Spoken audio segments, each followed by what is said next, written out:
একদিন লোকমান হাকিমের ছেলে লোকমান হাকিমের কাছে সফরে যাওয়ার জন্য অনুমতি চাইল।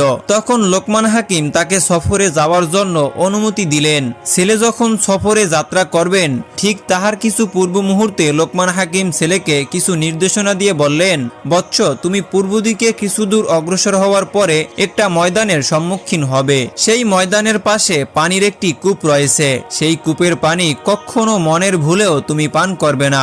আর কূপের পাশে একটি গাছ আছে, সেই গাছের ছায়াতলে মনের ভুলেও তুমি বসবে না। আর একটু সম্মুখে অগ্রসর হলে দেখবে এক বয়স্ক লোক একটি গাছের ছায়াতলে বসে আছে। তুমি বৃদ্ধকে তোমার পরিচয় দিলে বৃদ্ধ তোমাকে আদর করবে। তারপর বৃদ্ধ তোমাকে যা বলবে তুমি ঠিক হুবহু তাই পালন করবে। এরই মধ্যে তোমার মঙ্গল রয়েছে। বৃদ্ধ লোকটি যদি তোমার সঙ্গী হতে চায় তাহলে তুমি তাকে সঙ্গী করে নিবে। এরপর তুমি উত্তর দিকে অগ্রসর হলে একটি অতি সুন্দর গ্রামে গিয়ে উপস্থিত হবে। সেখানকার মানুষ তোমার পরিচয় পেলে তোমাকে খুব আদর যত্ন করবে এবং তোমাকে সেখানে থাকার জন্য অনেক অনুনয় বিনয় করবে। সেখানে একজন সুন্দরী ও নববতী মেয়েও রয়েছে, তার সাথে তোমাকে বিয়ে দেওয়ার জন্য তারা খুব চেষ্টা করবেন। তুমি সেই বিয়েতে ততক্ষণ পর্যন্ত রাজি হবে না যতক্ষণ পর্যন্ত না তোমার সেই বৃদ্ধ চাচা তোমাকে আদেশ করবেন। শোনো বৎস, তুমি ওখান থেকে আরো উত্তর দিকে অগ্রসর হয়ে স্থানীয় লোকদের নিকট জিজ্ঞাসা করে উসাম নামে এক ব্যক্তির বাড়িতে পৌঁছাবে। আর তার নিকট আমার বেশ কিছু টাকা পাওনা আছে, সেই টাকা তার কাছ থেকে সে আনবে। তবে সেখানে রাত্রি যাপন করবে না। এরপর সামনে দেখবে সমুদ্র, অতএব সমুদ্র পথে অগ্রসর না হয়ে দেশের দিকে রওনা করবে। শোনো বৎস, আমার এই সমস্ত উপদেশ অক্ষরে অক্ষরে পালন করবে, কোনোভাবে যেন ভুল না হয়ে যায়। যদি কোথাও একটু সামান্য ভুল করে বসো তাহলে কঠিন বিপদের সম্মুখীন হতে হবে। শোনো বৎস, আমার উপদেশ অক্ষর অক্ষরে পালন করবে কিন্তু। তখন লোকমান হাকিম তার ছেলেকে বলল, যাও বৎস, আল্লাহ তোমাকে হেফাজত করুন। লোকমান হাকিমের ছেলে পিতার উপদেশ পেয়ে ভালোভাবে পিতার উপদেশ কণ্ঠস্থ করে নিল। তারপর সফরের দিকে রওনা হলো। এরপরে পূর্ব দিকে যেতে যেতে সে দেখতে পেল একটি ময়দান। এক পাশে শীতল পানির একটি কূপ রয়েছে, তার পাশেই রয়েছে একটি গাছ। কূপের নিকট গিয়ে স্বচ্ছ পানি দেখে পানি পান করতে মন চাইল এবং গাছের নিচের ছায়াতলে একটু বিশ্রাম নিতেও মন চাইল। তখন লোকমান হাকিমের ছেলের মনে পড়ল পিতা তাকে এই কূপের পানি পান করতে এবং এই গাছের ছায়াতলে বসতে নিষেধ করেছেন। তাই লোকমান হাকিমের ছেলে কোনো বিলম্ব না করে সামনে অগ্রসর হতে লাগলো। কিছু দূর অগ্রসর হয়ে দেখতে পেল একটি গাছের নিচে একজন সুদর্শন বৃদ্ধ বসে আছে। লোকমান হাকিমের ছেলে বৃদ্ধর কাছে গিয়ে তাকে সালাম করে নিজের পরিচয় প্রদান করলো। তখন বৃদ্ধ তাকে কাছে বসিয়ে পানি ও সুস্বাদু ফল খেতে দিল এবং খুবই যত্ন করে আদর করে লোকমান হাকিমের ছেলেকে নিয়ে কূপের কাছে গেল। অমনি গর্ত থেকে একটি বিষাক্ত সাপ উঠে আসলো। লোকমান হাকিমের ছেলেকে আক্রমণ করতে চায়। এমন সময় বৃদ্ধ একটি ধারালো তরবারি বের করে সাপটিকে দ্বিখণ্ডিত করে ফেলল। তখন লোকমান হাকিমের ছেলে জিজ্ঞেস করলো, আপনি কি আগে থেকেই জানতেন এই সাপটির কথা? তখন বৃদ্ধ লোকটি বলল, আল্লাহ পাক আমাকে পূর্ব থেকে জানিয়ে দিয়েছেন এখানে অপেক্ষা করছিল এই সাপটি এবং শুধু ভাগ্যবান ও জ্ঞানী ব্যক্তিদেরকে তিনি দংশন করে এবং মৃত্যুর দুয়ারে পৌঁছে দেয়। সাধারণ মানুষকে কখনো দংশন ও আক্রমণ করে না।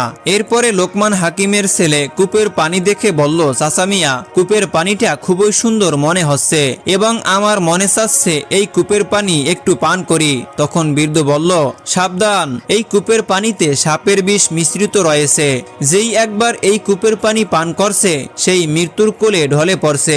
লোকমান হাকিমের ছেলে বেশ কিছু সময় বৃদ্ধর সঙ্গে কাটিয়ে সম্মুখে যাত্রার আবেদন প্রার্থনা করলেন এবং বললেন, চাচা, এখন আমি সম্মুখে যাত্রা করতে চাই। তখন লোকটি বলল, যদি তুমি আমাকে সঙ্গে নিতে আপত্তি না করো তবে আমি তোমার সঙ্গে যেতে পারি। তখন লোকমান হাকিমের ছেলের তখন পিতার নসিহত মনে পড়ল।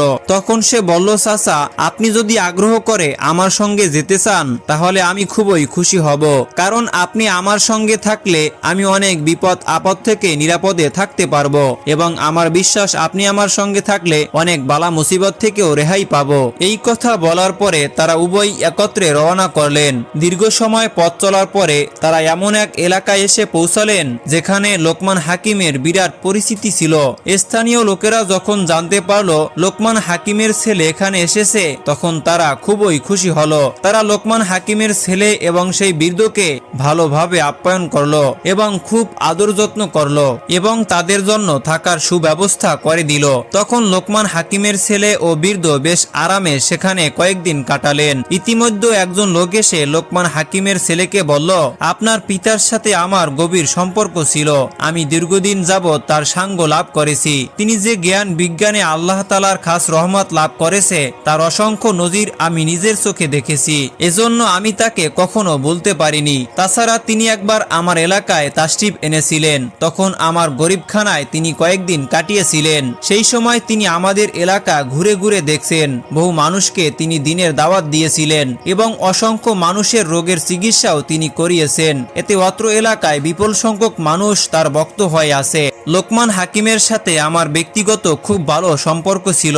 তাতে আমি আপনাকে ভাইয়ের ছেলে মনে করতে পারি। আমি সেই সূত্র ধরে আপনার নিকট এক বিবাহের প্রস্তাব রাখতে চাই। আমাদের এলাকায় এক অপরূপ সুন্দরী ধর্মপরায়ণ যুবতী আছে, যার রূপের ছটা এতটাই প্রখর যে কোনো মানুষ একবার তার দিকে তাকালে দ্বিতীয়বার না তাকিয়ে উপায় নেই। দ্বিতীয়ত, যুবতী এক পিতার এক কন্যা, তার পিতামাতা বেঁচে নেই। এই যুবতী অসংখ্য সম্পত্তির অধিকারিণী, নেই তার মেষ ও উটের সংখ্যা। কয়েক হাজার দালান কোঠা, জায়গা জমি, ধন সম্পদ এক রাজার থেকে তার কোনো অংশে কম নেই। আপনি যদি তাকে কবুল করেন আপনি অবশ্যই ভাগ্যবান হবেন বলে আমি আশা করি। সাধারণ লোকের পক্ষে এই বিবাহ করা সম্ভব নয়, একমাত্র আপনার মতো একজন লোকের পক্ষেই এটা সম্ভব। লোকমান হাকিমের ছেলে লোকটির প্রস্তাব শুনে বললেন, আমি এই বিবাহে রাজি হতে পারবো না।